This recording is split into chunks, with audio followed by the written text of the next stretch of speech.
முகமது நபி ஸல்லல்லாஹு அலைஹி வஸல்லம் அவர்களின் பாசறை உறவுகள் அனைவருக்கும் அஸ்ஸலாமு அலைக்கும் வரஹ்மத்துல்லாஹி தஆலா வபரகாத்துஹு.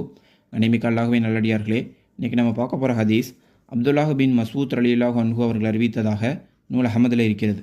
சொல், செயல், பொருள் சார்ந்த எல்லா காணிக்கைகளும் வழிபாடுகளும் பாராட்டுகளும் அல்லாஹுக்கே உரியன. இந்த உலகத்தில் நமக்கு கிடைக்கிற புகழ், அவமானம், நன்மை, தீமை எல்லாமே இந்த ஆகறத்துக்கான வாழ்க்கையோடு முடிஞ்சிடும். ஏன்னா இது ஒரு நிலையான வாழ்க்கை கிடையாது. நம்மளுடைய நிலையான வாழ்க்கை மறுமை நாளுக்கு அப்புறம் தொடங்கும். மேலும் இதில் எது நடந்தாலும் அல்லாஹ்வின் பக்கம் திரும்பி நன்றி செலுத்திட்டு நம்மளோட அடுத்த கட்ட நகர்வுகள் முன்னாடி இருந்த நிலைமையை விட நல்லா இருக்கணும்னு அல்லாஹ்ட்ட துவா கேட்டுட்டு அதுக்கான முயற்சியில் இறங்கிடணும். நமக்கு ஒரு நன்மை கிடைச்சா பார்ட்டி வைக்கிறதும் பார்ட்டி கொண்டாடுறதும், ஒரு தீமை செஞ்சால் அதுக்கு ரியாக்ட் பண்ணுறதும் அப்படின்னு எதுவுமே பண்ண வேணாம். இந்த உலகத்தில் வாழ்கிறது நம்ம வாரில் இருக்கிற மாதிரி. ஸோ பார்ட்டியோ ரியாக்ஷனோ will start once war is ended. புரிஞ்சிருக்குன்னு நினைக்கிறேன். பாய்.